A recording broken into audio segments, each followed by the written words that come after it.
किम्स रे सीपीआरटा देला पुणी हार्टा पुणी आउ थे रिवाइव कला हार्ट आउ थे चलला कि ब्रेन अनेक किसी पार्ट क्षतिग्रस्त होता तापट डॉक्टर इतिमत चेष्टा करी आसुले किंतु गुरुतर अच्छी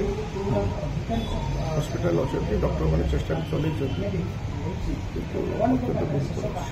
सर एमती घटना घटला 18 तारीख राति सैचुरेशन फल कला ऑक्सीजन कमीगला 3टा राति आम कैपिटल हस्पिटाल तो सेठी स्ट्रोक आसला आम किम्स हस्पिटाल नहीं गलु किम्स रे सीपीआरटा देला पुणी हार्टा पुणी आउ थे रिवाइव कला हार्ट आउ थे चलला कि ब्रेन अनेक किसी पार्ट क्षतिग्रस्त होता तापट डॉक्टर इतिमत चेष्टा करी आसुले किंतु मतलब एवं भी चलती चेष्टा चली सागर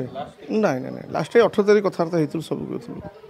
राति भी कथा होते खाइले पीले सब कले ब्रेन रो बहुत डैमेज हो ब्रेन टा रिवाइव करा कष्ट मत लगुच देखा कि हार्ट चलती फंक्शन कर हार्ट रेटा बढ़ी रोचे टेम्परेचर भी बढ़ी रोचे अधिका टे हाँ दीदी थर से रिकवरी के आसते पुणी मीटिंग फिटिंग गले पुणी ये हठात केमती है से राति